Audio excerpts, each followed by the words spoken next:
25ಕ್ಕೂ ಹೆಚ್ಚು ಕಡೆ ಇವತ್ತು ಐಟಿ ಇಲಾಖೆ ದಾಳಿಯನ್ನ ಮಾಡಿದ್ದು ಸಿಎಂ ಕುಮಾರಸ್ವಾಮಿ ದಾಳಿಯ ಬಗ್ಗೆ ಸಾಕಷ್ಟು ಆರೋಪವನ್ನ ಮಾಡಿದ್ರು. ಇದಕ್ಕೆ ಐಟಿ ಈಗ ಸ್ಪಷ್ಟನೆಯನ್ನ ನೀಡಿದೆ.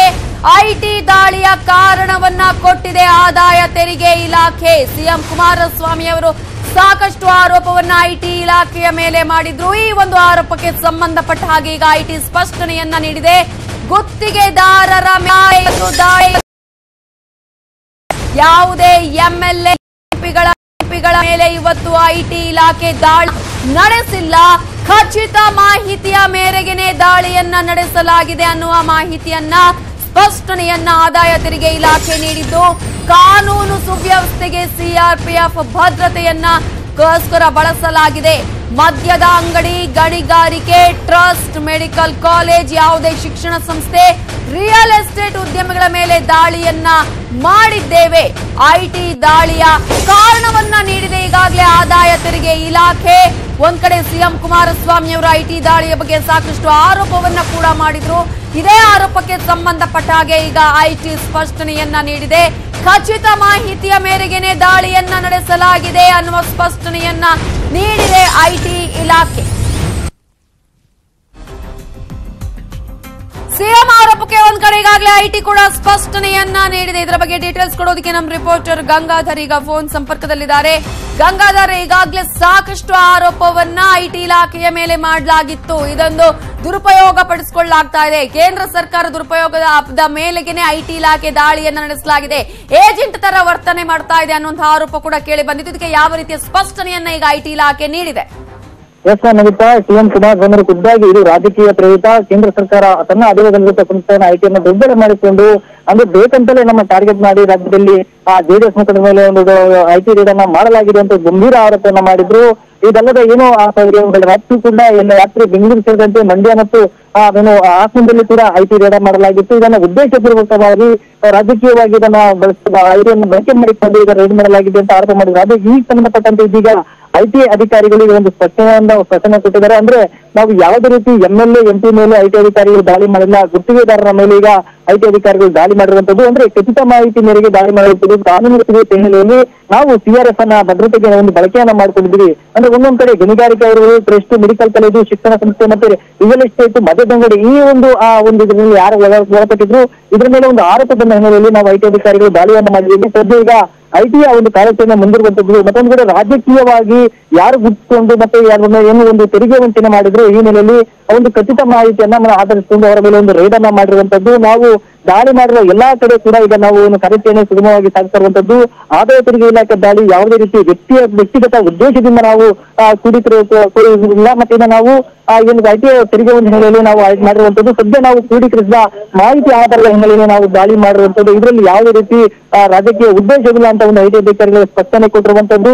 ಮತ್ತೆ ಈಗ ವಿಶ್ವಾಸಾರ್ಹ ದಾಳಿ ಹಿನ್ನೆಲೆಯಲ್ಲಿ ದಾಳಿ ಮಾಡಿರುವಂತದ್ದು. ಮತ್ತೆ ಈ ದಾಳಿಯನ್ನ ರಾಜಕೀಕರಣ ಅಂದ್ರೆ ರಾಜಕೀಯವಾಗಿ ಬಳಸದಂತೆ ವೈಯಕ್ತಿಕವಾಗಿ ತೆಗೆದುಕೊಳ್ಳಬಾರದು ಅನ್ನೋ ಬಗ್ಗೆ ಐಟಿ ಅಧಿಕಾರಿಗಳು ಒಂದು ಸ್ಪಷ್ಟನೆ ಕೊಟ್ಟಿರುವಂತದ್ದು. ಅಂದ್ರೆ ಈಗ ಸಿಆರ್ಪಿಎಫ್ ಬಳಕೆ ಬಗ್ಗೆ ಕೂಡ ಸ್ಪಷ್ಟನೆಯನ್ನ ನೀಡಿದೆ. ಜೊತೆಗೆ ಇದು ಈ ಹಿಂದೆ ಯಾವ ರೀತಿಯಂತಹ ದಾಳಿ ಆಗಿತ್ತು ಆ ದಾಳಿಯ ಮುಂದುವರಿದ ಭಾಗ, ಸ್ಪಷ್ಟನೆಯನ್ನ ತೆಗೆದುಕೊಳ್ಳುವಂತಹ ಒಂದು ಭಾಗ ಅನ್ನೋದರ ರೀತಿಯಲ್ಲಿ ಈಗಾಗಲೇ ಐಟಿ ಇಲಾಖೆ ಸ್ಪಷ್ಟನೆ ಕೊಟ್ಟಿದೆಯಾ ಹೇಗೆ ಅಂತ? ಗೋವಾ ಆಗಿರ್ಬೋದು, ಕರ್ನಾಟಕ ಆಗಿರ್ಬೋದು, ಬೇರೆ ಬೇರೆ ಇಂಡಸ್ಟ್ರಿ, ಫಿಲ್ಮ್ ಇಂಡಸ್ಟ್ರಿಯನ್ನು ಕೂಡ ಅದರಲ್ಲಿ ಮೆನ್ಷನ್ ಮಾಡಿದ್ದಾರೆ. ಹಾಗಾಗಿ ಅದು ಮುಂದುವರಿದ ದಾಳಿ ಅನ್ನೋದರ ಸ್ಪಷ್ಟನೆ ಕೊಟ್ಟಿದೆಯಾ ಐಟಿ ಇಲಾಖೆ ಹೇಗೆ ಗಂಗಾಧರ್? ಎಸ್ ಅನ್ನೋದಿತ್ತ ಈಗಾಗಲೇ ಐಟಿ ಅಧಿಕಾರಿಗಳು ಸ್ಪಷ್ಟನೆ ಕೊಟ್ಟಂತೆ ಈ ಹಿಂದೆ ಐಟಿ ಅಧಿಕಾರಿಗಳು ಸಿಆರ್ಎಫ್ ಅಂದ್ರೆ ಡಿಕೆ ಶಿವಕುಮಾರ್ ಮನೆ ಮೇಲೆ ಐಟಿ ಅಧಿಕಾರಿಗಳು ದಾಳಿ ನಡೆಸುವ ಸಂದರ್ಭದಲ್ಲಿ ಕೂಡ ಸಿಆರ್ಎಫ್ ಒಂದು ಭದ್ರತಾ ಸಂಬಂಧಪಟ್ಟಂತೆ ಭದ್ರತಾ ಪಡೆಯನ್ನ ಸಿಆರ್ಎಫ್ ಅನ್ನ ಅವರು ನೇಮಕ ಮಾಡಿಕೊಂಡಿದ್ರು. ಈ ಒಂದು ಭದ್ರತೆಯಲ್ಲಿ ಇದೆ. ಅದೇ ರೀತಿ ನಿನ್ನೆ ಕೂಡ ಸಿಆರ್ಎಫ್ ಅನ್ನ ಒಂದು ಭದ್ರತೆಗೆ ನಿಯೋಜನೆ ಮಾಡಿಕೊಂಡಿದ್ರು. ಆದ್ರೆ ಈ ದಾಳಿ ಅಂದ್ರೆ ಈ ಹಿಂದೆ ವ್ಯಾಪಾರಿಗಳು ಮತ್ತೆ ರಾಜಕಾರಣಿಗಳು ಮತ್ತೆ ಅಧಿಕಾರಿಗಳ ಒಂದು ಶಿಕ್ಷಣ ಸಂಸ್ಥೆ ಮೇಲೆ ಕೂಡ ಈ ಹಿಂದೆ ಆ ಒಂದು ಐಟಿ ಅಧಿಕಾರಿಗಳು ದಾಳಿ ನಡೆಸಿದ್ರು. ಅದರ ಅಂದ್ರೆ ಆ ಒಂದು ಮಾಹಿತಿ ಆಧರಿಸಿ ಅಂದ್ರೆ ಅದರಲ್ಲಿ ಸಿಕ್ಕಂತಹ ಒಂದಷ್ಟು ಮಾಹಿತಿ ಹಿನ್ನೆಲೆಯಲ್ಲಿ. ಓಕೆ, ಥ್ಯಾಂಕ್ ಯು ಗಂಗಾಧರ್ ಡೀಟೇಲ್ಸ್ಗೆ. ಮಮತಾ ಬ್ಯಾನರ್ಜಿಯ ಮಾದರಿಯಲ್ಲಿ ಪ್ರತಿಭಟನೆಯನ್ನ ಮಾಡೋದಿಕ್ಕೆ ಈಗ ಮೈತ್ರಿ ಸರ್ಕಾರ ನಿರ್ಧಾರವನ್ನ ಮಾಡಿದೆ. ಕೇಂದ್ರ ಸರ್ಕಾರದ ವಿರುದ್ಧ ಸಿಡಿದೆದ್ದಿದೆ ದೋಸ್ತಿ ಸರ್ಕಾರ. ಐಟಿ ಇಲಾಖೆಯ ಎದುರು ಪ್ರತಿಭಟನೆಗೆ ಸಿದ್ಧತೆಯನ್ನ ಮಾಡಿಕೊಂಡಿದ್ದು, ಪಶ್ಚಿಮ ಬಂಗಾಳದಲ್ಲಿ ಐಟಿ ದಾಳಿ ಆದಂತಹ ಸಂದರ್ಭದಲ್ಲಿ ಮಮತಾ ಬ್ಯಾನರ್ಜಿ ಯಾವ ರೀತಿಯಾಗಿ ಪ್ರತಿಭಟನೆಯನ್ನ ಹೋರಾಟವನ್ನ ನಡೆಸಿದ್ರು ಅದೇ ರೀತಿಯಾದಂತಹ ಹೋರಾಟಕ್ಕೆ ಮುಂದಾಗಿದೆ ಈಗ ದೋಸ್ತಿ. ಈ ಹಿನ್ನೆಲೆಯಲ್ಲಿ ಕೇಂದ್ರ ಸರ್ಕಾರದ ವಿರುದ್ಧ ಸಿಡಿದೆದ್ದಿದೆ ದೋಸ್ತಿ. ಐಟಿ ಇಲಾಖೆ ಎದುರು ಪ್ರತಿಭಟನೆಗೆ ಸಿದ್ಧವಾಗಿದ್ದು ಐಟಿ ಇಲಾಖೆ ಎದುರು ಸಾವಿರಾರು ಜನ ಈಗಾಗಲೇ ಜಮಾವಣೆಗೊಂಡಿದ್ದಾರೆ. ಜನರನ್ನ ನಿಯಂತ್ರಿಸೋದಕ್ಕೆ ಬ್ಯಾರಿಕೇಡ್ಗಳನ್ನ ಹಾಕುವುದರ ಮೂಲಕ ಭದ್ರತೆಯನ್ನ ಈಗಾಗಲೇ ಕೈಗೊಳ್ತಾ ಇದ್ದಾರೆ ಪೊಲೀಸರು. ದೇವೇಗೌಡರು ಸಿದ್ದರಾಮಯ್ಯ ಅವರ ನೇತೃತ್ವದಲ್ಲಿ ಈ ಒಂದು ಧರಣಿ ಹೋರಾಟ ನಡೆಯಲಿದೆ. ಈ ಹಿನ್ನೆಲೆಯಲ್ಲಿ ಪ್ರತಿಭಟನೆಯ ಹಿನ್ನೆಲೆ ಮತ್ತೊಂದು ಕಡೆ ಐಟಿ ಇಲಾಖೆಗೆ ಕೂಡ ಭದ್ರತೆಯನ್ನ ಒದಗಿಸಲಾಗಿದೆ. ಬೆಂಗಳೂರಿನ ಕ್ವೀನ್ಸ್ ರಸ್ತೆಯಲ್ಲಿದೆ ಐಟಿ ಕಚೇರಿ. ರಾಜ್ಯ ಪೊಲೀಸರು ಐಟಿ ಇಲಾಖೆಗೆ ಭದ್ರತೆಯನ್ನ ಕೂಡ ನೀಡಿದ್ದಾರೆ. ಹೈ ಸೆಕ್ಯೂರಿಟಿಯನ್ನ ಕೂಡ ಹಾಕಲಾಗಿರೋದನ್ನ ಗಮನಿಸ್ತಾ ಇದ್ದೀವಿ.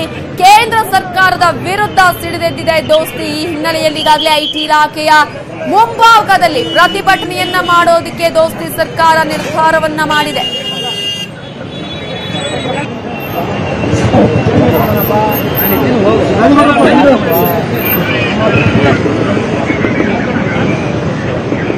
ಇದರ ಬಗ್ಗೆ ಡೀಟೇಲ್ಸ್ ಕೊಡೋದಕ್ಕೆ ನಮ್ಮ ರಿಪೋರ್ಟರ್ ಜನಾರ್ದನ್ ಹೆಬ್ಬಾರ್ ಈಗ ನೇರ ಸಂಪರ್ಕದಲ್ಲಿದ್ದಾರೆ. ಜನಾರ್ದನ್ ಹೆಬ್ಬಾರ್, ಈಗಾಗಲೇ ದೋಸ್ತಿ ಸರ್ಕಾರ ನಾವು ಪ್ರತಿಭಟನೆಯನ್ನ ಮಾಡ್ತೀವಿ ಅನ್ನೋದನ್ನ ನಿನ್ನೆ ಕೂಡ ಕುಮಾರಸ್ವಾಮಿ ಅವರು ನಿನ್ನೆನೆ ಹೇಳಿದ್ರು. ನಾವು ಪಶ್ಚಿಮ ಬಂಗಾಳ ಮಾದರಿಯ ರೀತಿಯಲ್ಲೇ ನಾವು ಹೋರಾಟವನ್ನ ಮಾಡ್ತೀವಿ.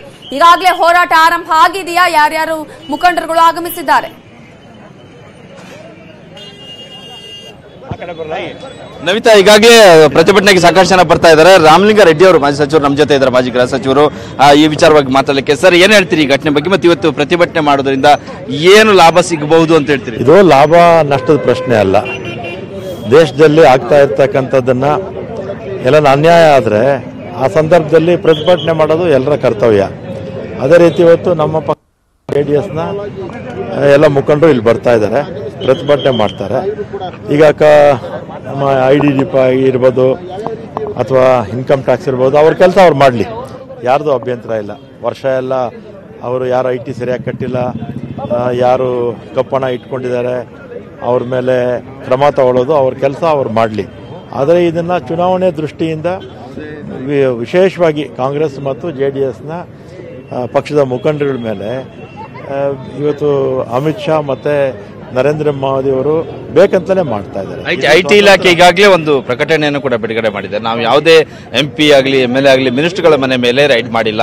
ನಮ್ಗೆ ಎಲ್ಲೆಲ್ಲಿ ಮಾಹಿತಿ ಸಿಕ್ಕಿದೆ ಯಾರು ಅಧಿಕಾರಿಗಳು ಅಥವಾ ಇನ್ನಿತರ ಉದ್ಯಮಿಗಳ ಮನೆ ಮೇಲೆ ಅವ್ರ ಮೇಲೆ ರೈಡ್ ಮಾಡಿದೀವಿ ಅಂತ ಹೇಳಿ ಐಟಿ ಇಲಾಖೆ ಈಗಾಗಲೇ ಪ್ರಕಟಣೆಯನ್ನು ಬಿಡುಗಡೆ ಮಾಡಿ ಪ್ರಕಟಣೆ ಮಾಡ್ತಾರೆ.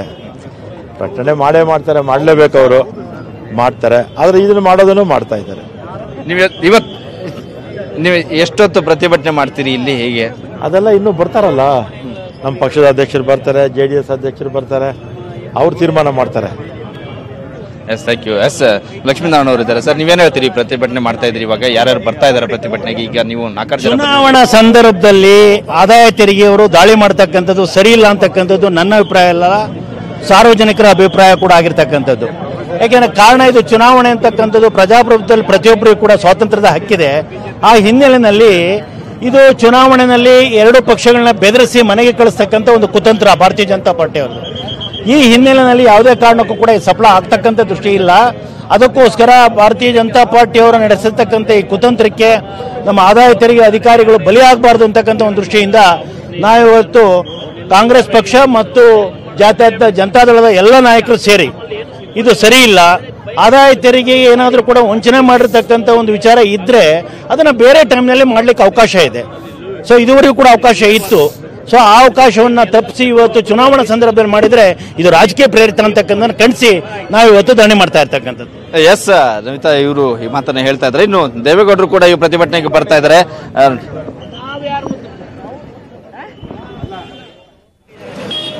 ಈಗಾಗಲೇ ದೋಸ್ತಿ ಸರ್ಕಾರ ಪ್ರತಿಭಟನೆಯನ್ನ ಕೂಡ ಮಾಡೋದಕ್ಕೆ ನಿರ್ಧಾರವನ್ನ ಮಾಡಿದ್ದು, ಎಲ್ಲಾ ಸಿದ್ಧತೆಗಳನ್ನ ದೋಸ್ತಿ ಸರ್ಕಾರ ಈಗ ತೆಗೆದುಕೊಂಡಿದೆ. ಈ ಹಿನ್ನೆಲೆಯಲ್ಲಿ ಸಾಕಷ್ಟು ಸಂಖ್ಯೆಯಲ್ಲಿ ಕಾರ್ಯಕರ್ತರು ಕೂಡ ಅಲ್ಲಿ ಜಮಾವಣೆ ಆಗ್ತಾ ಇದ್ದಾರೆ. ಸಾಕಷ್ಟು ಸಂಖ್ಯೆಯಲ್ಲಿ ಜನರು ಕೂಡ ಈಗಾಗಲೇ ಅಲ್ಲಿ ಇರೋದನ್ನು ಗಮನಿಸಬಹುದು.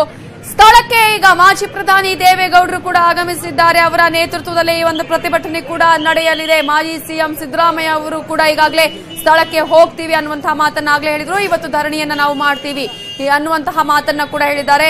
ಈಗಾಗಲೇ ಸ್ಥಳಕ್ಕೆ ಆಗಮಿಸಿದ್ದಾರೆ ಮಾಜಿ ಪ್ರಧಾನಿ ದೇವೇಗೌಡರು. ಐಟಿ ಕಚೇರಿ ಬಳಿ ಮಾಜಿ ಪ್ರಧಾನಿ ದೇವೇಗೌಡರು ಆಗಮಿಸಿದ್ದು ಅವರೇ ಈ ಒಂದು ಪ್ರತಿಭಟನೆಯ ನೇತೃತ್ವವನ್ನ ಕೂಡ ವಹಿಸಿಕೊಂಡಿದ್ದಾರೆ. ಜೊತೆಗೆ ಮಾಜಿ CM ಸಿದ್ದರಾಮಯ್ಯ ಅವರು ಕೂಡ ಈ ಒಂದು ಪ್ರತಿಭಟನೆಯ ನೇತೃತ್ವವನ್ನು ವಹಿಸಿಕೊಂಡಿದ್ದು ಈಗಾಗಲೇ ಈ ಒಂದು ಪ್ರತಿಭಟನೆ ಆರಂಭ ಆಗಲಿದೆ. ದೇವೇಗೌಡರ ನೇತೃತ್ವದಲ್ಲಿ ಪ್ರತಿಭಟನೆ ನಡೆಯಲಿದೆ. ಈ ಹಿನ್ನೆಲೆಯಲ್ಲಿ ಎಲ್ಲಾ ಸಿದ್ಧತೆಗಳನ್ನ ಮಾಡಿಕೊಳ್ಳಲಾಗಿದೆ. ಕ್ವೀನ್ಸ್ ರಸ್ತೆಯ ಮುಂಭಾಗದಲ್ಲಿರುವಂತಹ ಐಟಿ ಕಚೇರಿಯ ಮುಂಭಾಗ ಪ್ರತಿಭಟನೆಯನ್ನ ಮಾಡೋದಿಕ್ಕೆ ದೋಸ್ತಿ ಈಗ ನಿರ್ಧಾರವನ್ನ ಮಾಡಿ ಎಲ್ಲಾ ಸಿದ್ಧತೆಗಳನ್ನ ಮಾಡಿಕೊಂಡಿದೆ. ಸಾಕಷ್ಟು ಸಂಖ್ಯೆಯಲ್ಲಿ ಜನ ಕೂಡ ಅಲ್ಲಿ ಜಮಾವಣೆ ಆಗಿರೋದನ್ನ ನಾವು ಗಮನಿಸ್ತಾ ಇದ್ದೀವಿ. ಮತ್ತೊಂದು ಕಡೆ ಈಗಾಗಲೇ ದೃಶ್ಯದಲ್ಲಿ ಗಮನಿಸುತ್ತಿದ್ದೀರಿ, ಐಟಿ ಇಲಾಖೆಯ ಮುಂಭಾಗದಲ್ಲಿ ಪ್ರತಿಭಟನೆ ನಡೀತಾ ಇರೋದ್ರಿಂದ ಭದ್ರತೆಯನ್ನ ಕೂಡ ಜಾಸ್ತಿ ಮಾಡಲಾಗಿದೆ, ಹೆಚ್ಚಿಸಲಾಗಿದೆ. ಯಾವುದೇ ರೀತಿಯಾದಂತಹ ಅಹಿತಕರ ಘಟನೆಗಳು ಅಲ್ಲಿ ನಡೀಬಾರದು. ಐಟಿ ಕಚೇರಿಗೆ ಕೂಡ ಹೆಚ್ಚಿನ ಭದ್ರತೆಯನ್ನ ಒದಗಿಸಲಾಗಿದೆ. ಮತ್ತೊಂದು ಕಡೆ ಸಾಕಷ್ಟು ಟ್ರಾಫಿಕ್ ಜಾಮ್ ಆಗುವ ಸಾಧ್ಯತೆ ಕೂಡ ಕಂಡು ಬರ್ತಾ ಇದೆ. ಹಿನ್ನೆಲೆಯಲ್ಲಿ ಅದನ್ನ ಕೂಡ ಕಂಟ್ರೋಲ್ ಮಾಡುವಂತಹ ಪ್ರಯತ್ನವನ್ನ ಪೊಲೀಸರು ಮಾಡ್ತಾ ಇರೋದನ್ನ ನಾವು ಗಮನಿಸ್ತಾ ಇದ್ದೀವಿ. ಐಟಿ ಕಚೇರಿಗೆ ಭದ್ರತೆಯನ್ನ ಹೆಚ್ಚಿಸಲಾಗಿರೋದರ ದೃಶ್ಯಗಳನ್ನ ನಾವು ಗಮನಿಸ್ತಾ ಇದ್ದೀವಿ. ಯಾವುದೇ ಅಹಿತಕರ ಘಟನೆಗಳು ನಡೆಯದ ರೀತಿಯಲ್ಲಿ ಮುನ್ನೆಚ್ಚರಿಕಾ ಕ್ರಮವಾಗಿ ಹೆಚ್ಚಿನ ಭದ್ರತೆಯನ್ನ ಒದಗಿಸಲಾಗಿದೆ. ಮತ್ತೊಂದು ಕಡೆ ದೋಸ್ತಿ ಸರ್ಕಾರದ ಪ್ರಮುಖ ಮುಖಂಡರುಗಳು ಈ ಒಂದು ಪ್ರತಿಭಟನೆಯನ್ನ ಮಾಡುವಂತಹ ಹೋರಾಟವನ್ನ ಮಾಡುವಂತಹ ನಿರ್ಧಾರವನ್ನ ಕೈಗೊಂಡಿದ್ದಾರೆ. ನಿನ್ನೆನೇ ಸಿಎಂ ಕುಮಾರಸ್ವಾಮಿ ಅವರು ಹೇಳಿದ್ರು, ಒಂದು ವೇಳೆ ಇವತ್ತು ಐಟಿ ರೇಡ್ ಆದ್ರೆ ನಾವು ಪ್ರತಿಭಟನೆಯನ್ನ ಮಾಡ್ತೀವಿ. ಪಶ್ಚಿಮ ಬಂಗಾಳದಲ್ಲಿ ಆದಂತಹ ರೀತಿಯ ಹೋರಾಟವನ್ನ ದೋಸ್ತಿ ಸರ್ಕಾರ ಕರ್ನಾಟಕದಲ್ಲೂ ಕೂಡ ಮಾಡಬೇಕಾಗತ್ತೆ ಅನ್ನುವ ಮಾತನ್ನ ಹೇಳಿದ್ರು. ಅದೇ ರೀತಿಯಾಗಿ ಈಗ ಇವತ್ತು ಐಟಿ ದಾಳಿ ಆದಂತಹ ಸಂದರ್ಭದಲ್ಲಿ ಈ ರೀತಿಯ ಪ್ರತಿಭಟನೆಯನ್ನ ಹಮ್ಮಿಕೊಂಡಿದೆ ದೋಸ್ತಿ ಸರ್ಕಾರ.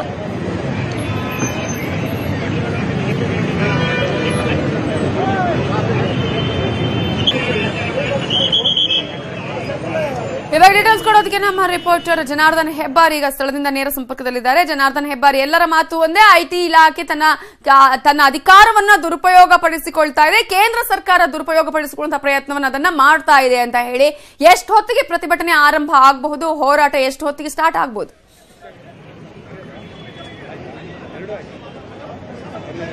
ನವಿತಾ, ಈಗಾಗಲೇ ಇಲ್ಲಿ ಎಲ್ಲರೂ ಕೂಡ ಕಾಂಗ್ರೆಸ್ ಹಾಗೂ ಜೆಡಿಎಸ್ ನ ಮುಖಂಡರೆಲ್ಲರೂ ಕೂಡ ಇಲ್ಲಿಗೆ ಬರ್ತಾ ಇದ್ದಾರೆ. ದೇವೇಗೌಡರು ಕೂಡ ಬರಬೇಕಾಗಿತ್ತು. ನಾವು ನೋಡಬಹುದು ಇಲ್ಲಿ ಈಗಾಗಲೇ ಪೊಲೀಸರು ಕೂಡ ಸಾಕಷ್ಟು ಭದ್ರತೆಯನ್ನು ಮಾಡ್ಕೊಳ್ತಾ ಇದ್ದಾರೆ. ಪ್ರತಿಭಟನೆಗೆ ರಾಮಲಿಂಗಾರೆಡ್ಡಿ ಸೇರಿದಾಗೆ ಸಾಕಷ್ಟು ಜನ ಪ್ರಮುಖರೆಲ್ಲರೂ ಕೂಡ ಬಂದಿದ್ದಾರೆ. ದೇವೇಗೌಡರು ಅಲ್ಲೊಂದು ಕಾಂಗ್ರೆಸ್ ನಾಯಕರ ಜೊತೆಯಲ್ಲಿ ಮೀಟಿಂಗ್ ಅನ್ನ ಮಾಡ್ತಾ ಇದ್ರು. ಅನಂತರ ಅಲ್ಲಿಂದ ಮನೆಗೆ ತೆರಳಿದ್ದಾರೆ ಅಂತ ಒಂದು ಸದ್ಯದ ಮಾಹಿತಿ ಸಿಗ್ತಾ ಇದೆ. ಯಾಕಂದ್ರೆ ಮನೆಗೆ ಹೋಗಿ ಫ್ರೆಶ್ ಅಪ್ ಆಗಿ ಇಲ್ಲಿಗೆ ಬರ್ತಾರೆ ಅಂತ ಹೇಳಿ ಬಹುಶಃ ಅವರು ಬರ್ಲಿಕ್ಕೆ ಅರ್ಧ ಮುಕ್ಕಾಲು ಗಂಟೆ ಆಗುವಂತ ಒಂದು ಸಾಧ್ಯತೆ ಇದೆ. ಸದ್ಯಕ್ಕಂತೂ ಇಲ್ಲಿ ಸಾಕಷ್ಟು ಜನ ಕಾಂಗ್ರೆಸ್ ಹಾಗೂ ಜೆಡಿಎಸ್ ನ ಎಲ್ಲಾ ಪ್ರಮುಖರು ಕೂಡ ಬರ್ತಾ ಇದ್ದಾರೆ. ಬಂದು ಇಲ್ಲಿ ಎಲ್ಲರೂ ಕೂಡ ಹೇಳ್ತಾ ಇರೋದು, ಐಟಿ ಇಲಾಖೆ ತನ್ನ ಕೆಲಸವನ್ನ ಮಾಡಲಿ, ಆದರೆ ದುರುಪಯೋಗ ಪಡಿಸ್ಕೋಬಾರ್ದು, ಚುನಾವಣೆ ಸಂದರ್ಭದಲ್ಲಿ ಈ ರೀತಿಯಾಗಿ ಟಾರ್ಗೆಟ್ ಮಾಡಬಾರ್ದು ಅನ್ನುವಂತ ಮಾತನ್ನ ಹೇಳ್ತಾ ಇದ್ರು. ಅದೇ ಕಾರಣಕ್ಕಾಗಿ ಇವತ್ತು ಪ್ರತಿಭಟನೆಯನ್ನ ಮಾಡಿ ಬಿಜೆಪಿ ವಿರುದ್ಧ ಈ ಒಂದು ಪ್ರತಿಭಟನೆ, ಐಟಿ ಇಲಾಖೆ ಎದುರುಗಡೆಯಲ್ಲಿ ಮಾಡ್ತಾ ಇರುವಂತಹ ಪ್ರತಿಭಟನೆ ಐಟಿ ಇಲಾಖೆ ವಿರುದ್ಧ ಅನ್ನೋದಕ್ಕಿಂತ ಹೆಚ್ಚಾಗಿ ಬಿಜೆಪಿ ವಿರುದ್ಧ ಪ್ರತಿಭಟನೆಯನ್ನ ಮಾಡಿ ದೇಶಕ್ಕೆ ಒಂದು ಸಂದೇಶವನ್ನ ರವಾನೆ ಮಾಡಬೇಕು. ಈ ರೀತಿಯಾಗಿ ಚುನಾವಣೆ ಸಂದರ್ಭದಲ್ಲಿ ದುರುಪಯೋಗ ಪಡಿಸ್ಕೊಂಡ್ರೆ ನಾವು ಸುಮ್ಮನಿರಲ್ಲ, ನಾವೆಲ್ಲ ಕೂಡ ಒಟ್ಟಾಗಿ ಹೋರಾಟ ಮಾಡ್ತೀವಿ ಅನ್ನುವಂಥ ಒಂದು ಎಚ್ಚರಿಕೆಯನ್ನ ಮತ್ತು ಜನರಿಗೆ ಈ ವಿಚಾರವನ್ನ ರೀಚ್ ಮಾಡಿಸಬೇಕು ಅಂತ ಹೇಳಿ ಪ್ರತಿಭಟನೆಗೆ ಸಿದ್ಧವಾಗಿದ್ದಾರೆ. 2 ಗಂಟೆಗೆ ಅವರು ಸಮಯನ ಕೊಟ್ಟಿದ್ರು, 2 ಗಂಟೆ ಪ್ರತಿಭಟನೆ ಮಾಡ್ತೀವಿ ಅಂತ ಹೇಳಿ. ಆದ್ರೆ ಐಟಿ ಕಚೇರಿ ಎದುರುಗಡೆಯಲ್ಲಿ ಈಗಾಗಲೇ ಪ್ರತಿಭಟನೆಗೆ ಸಾಕಷ್ಟು ಜನ ಬಂದಿದ್ದಾರೆ. ಬಂದಂತವರೇ ಪ್ರತಿಭಟನೆ ಶುರು ಮಾಡಿದ್ದಾರೆ.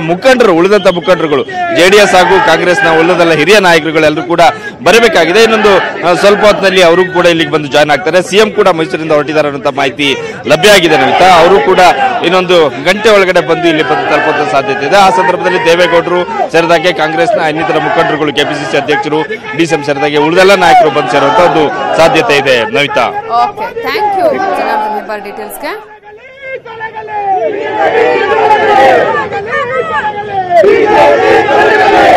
मोदी हटाओ, नरेंद्र मोदी हटाओ, मोदी हटाओ, चौकीदार चोर है, चौकीदार चोर है, चौकीदार चोर है, चौकीदार चोर है, चौकीदार चोर है, चौकीदार चोर है। मोदी सरकार के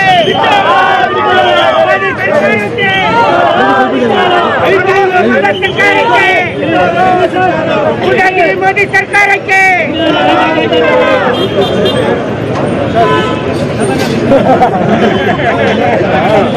सर्वाधिकारी नरेंद्र मोदी के, सर्वाधिकारी नरेंद्र मोदी के, ಐಟಿ ಇಲಾಖೆಯನ್ನು ದುರ್ಬಳಕೆ ಮಾಡಿಕೊಂಡು ನರೇಂದ್ರ ಮೋದಿಗೆ, ಸಂವಿಧಾನ ಸಂಸ್ಥೆಯನ್ನು ದುರ್ಬಳಕೆ ಮಾಡಿಕೊಂಡು ನರೇಂದ್ರ ಮೋದಿಗೆ ತಲೆಗಲಿ ತಲೆಗಲಿ.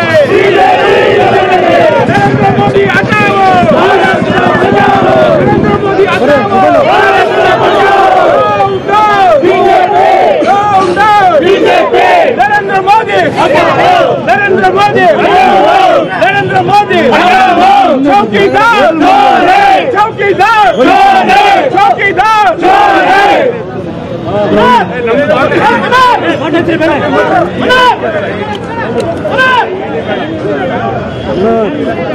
ಐಟಿ ಇಲಾಖೆಯನ್ನು ದುರುಪಯೋಗಪಡಿಸಿಕೊಳ್ಳುತ್ತಿರುವ ಸರ್ಕಾರಕ್ಕೆ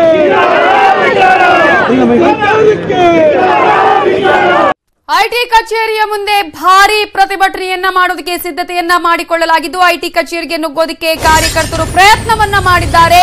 ಈ ಸಂದರ್ಭದಲ್ಲಿ ಸಾವಿರಾರು ಜನರು ಕೂಡ ಜಮಾವಣೆಗೊಂಡಿದ್ದು ಬ್ಯಾರಿಕೇಡ್ಗಳನ್ನ ಹಾಕಿ ಬಿಗಿ ಭದ್ರತೆಯನ್ನ ಒದಗಿಸಲಾಗಿದೆ. ಐಟಿ ಕಚೇರಿಗೆ ನುಗ್ಗೋದಕ್ಕೆ ಕಾರ್ಯಕರ್ತರು ಈ ಸಂದರ್ಭದಲ್ಲಿ ಪ್ರಯತ್ನವನ್ನ ಕೂಡ ಪಟ್ಟಿದ್ದಾರೆ. ಸಾಕಷ್ಟು ಸಂಖ್ಯೆಯಲ್ಲಿ ಜನರು ಜಮಾವಣೆಯಾಗಿದ್ದು ಈ ಹಿನ್ನೆಲೆಯಲ್ಲಿ ಬ್ಯಾರಿಕೇಡ್ಗಳನ್ನ ಹಾಕಿ ಬಿಗಿ ಭದ್ರತೆಯನ್ನ ಕೂಡ ಒದಗಿಸಲಾಗಿದೆ. ಹೆಚ್ಚಿನ ಪೊಲೀಸರನ್ನಲ್ಲಿ ನಿಯೋಜನೆ ಮಾಡಲಾಗಿದೆ.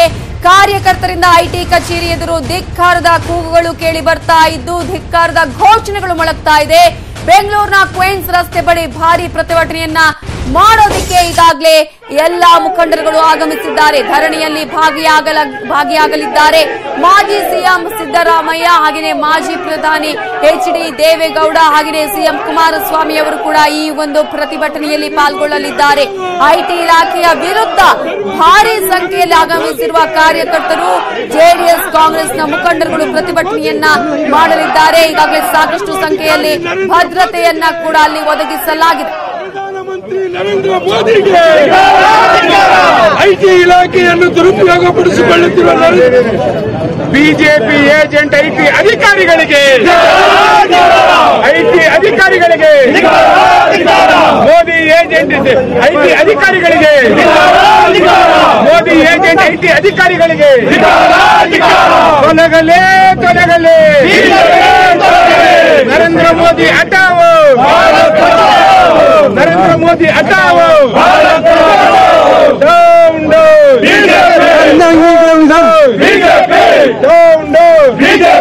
ಪಕ್ಷಪಾತಿ ಐಟಿ ಅಧಿಕಾರಿಗಳಿಗೆ, ಯಡಿಯೂರಪ್ಪನ ಪರ ಇರೋ ಐಟಿ ಅಧಿಕಾರಿಗಳಿಗೆ, ಬಿಜೆಪಿ ಪರ ಇರೋ ಐಟಿ ಅಧಿಕಾರಿಗಳಿಗೆ, ಪ್ರತಿಭಟನೆ ನಕ್ಕುತ್ತಿರುವ ಐಟಿ ಅಧಿಕಾರಿಗಳಿಗೆ ತೊಲಗಲೇ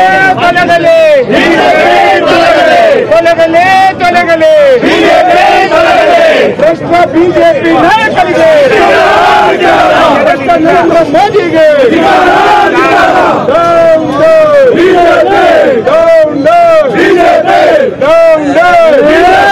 ಚೌಕಿದಾರ್ ಚೌಕಿದಾರ್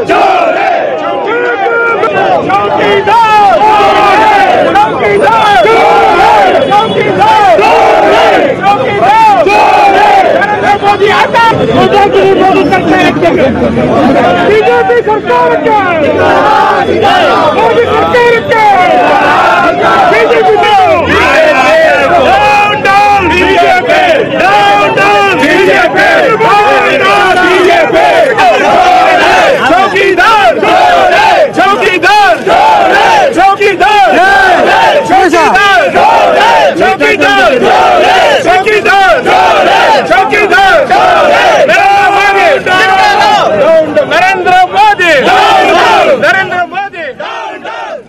ಕೇಂದ್ರದ ವಿರುದ್ಧ ಈಗ ದೋಸ್ತಿ ಸರ್ಕಾರದ ಕಾರ್ಯಕರ್ತರುಗಳು ಪ್ರತಿಭಟನೆಯನ್ನ ಕೂಡ ಮಾಡ್ತಾ ಇದ್ದಾರೆ. ಒಂದ್ ಕಡೆ ನರೇಂದ್ರ ಮೋದಿ ಅವರ ವಿರುದ್ಧ ಘೋಷಣೆಗಳನ್ನ ಕೂಗ್ತಾ ಇದ್ರೆ, ಮತ್ತೊಂದು ಕಡೆ ಐಟಿ ಇಲಾಖೆಯ ವಿರುದ್ಧ ಕೂಡ ಧಿಕ್ಕಾರದ ಘೋಷಣೆಗಳನ್ನ ಕೂಗ್ತಾ ಇದ್ದಾರೆ. ಸಾಕಷ್ಟು ಸಂಖ್ಯೆಯಲ್ಲಿ ಪ್ರತಿಭಟನೆಗೆ ಜನ ಕೂಡ ಆಗಮಿಸಿರೋದನ್ನ ನಾವು ನೋಡ್ತಾ ಇದ್ದೀವಿ.